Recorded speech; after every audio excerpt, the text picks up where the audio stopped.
Death at Rottingdean. Chapter 28.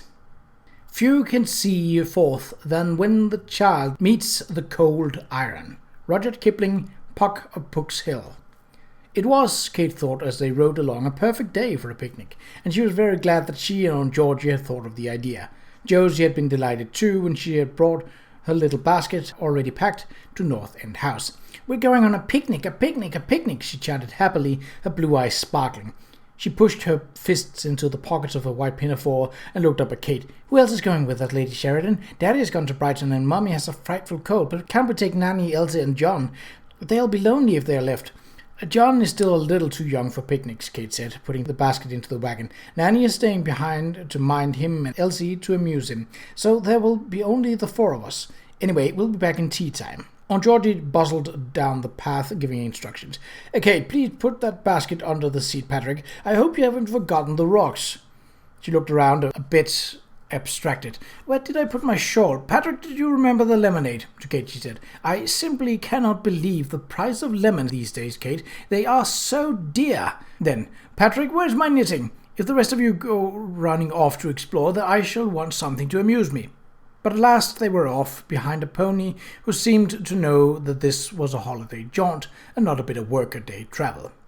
They went up the rising road, Patrick with the reins loose in his fingers, letting the pony have its head up the rutted lane through the curving chalkland, pulling them alongside a low flint wall daubed with the muted colours of moss and lichen.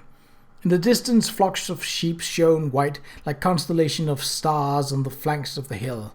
Off to the left, stubble lay silver in the sun, with a few fiery poppies still blazing among the cornstalks, and behind them Kate could see the Brighton racecourse and the old windmill standing at arms on the top of Beacon Hill.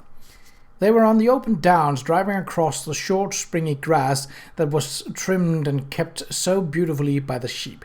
Kate could smell the wild thyme and marjoram crushed by the pony's hoof, and hear the sharp killy-killy-killy of a kestrel and the bright tumbling notes of skylarks, and catch an occasional glimpse of a Charkhill blue butterfly clustering around a late thistle. She sighed happily. The downs were clean and innocent and so beautiful, and she could almost forget the sordid adventure that lay behind them in Rottingdean. "There it is," Patrick said after a while, pointing to a large flint barn with tiled roof. It was built on a prominence that gave it a commanding view of the downs and of the sea beyond. "That's Hyde Barn. If you look out from the loft, you can see all the way to the valley of the river house and back to Brighton. On a moonlit night, you can count the ships far out in the channel by counting their lights." "Is that where we are to picnic?" Kate asked. "In Wedding Hollow, behind the barn," Josie piped up. "There's a dew pond there and fairies. It's my favorite place in the world." "It looks like someone else is enjoying the area too," Aunt Georgie said with interest. "Look, there's a man taking pictures by the stone wall." "It's a beautiful vantage point," Kate said. "Perhaps I'll ask Charles to bring one of his cameras and shoot it. The photographs would be a perfect souvenir to take home with us." She put her hand on Patrick's shoulder. "Perhaps you'll come with us, Patrick, and show us the best place from which to shoot." But Patrick didn't answer. His eyes were fixed on the man with the camera who stood on the hill beside the grassy lane. Then he seemed to shake himself and turned. "That is the best place," he said, "where that man is." "But we don't want to go to the barn," Josie insisted. "Drive us up to the hollow, Patrick. I want to look for fairies." She sobered. "But we must be careful when we look for fairies, my father says, for the fairies might be looking for us, although they don't like to be called fairies but people of the hills, who can do real magic and not just wave silly little wands around in the air, and they might carry us off." There might well be fairies, Kate thought, as she climbed out of the wagon in Wedding Hollow and gazed around, for the place had a look of enchantment.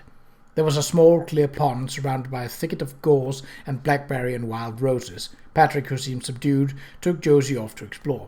Aunt Georgie and Kate spread the rugs out and put out the sandwiches and hard-boiled eggs and potted meats and little cakes, and after a while the children came back and they all sat down and ate.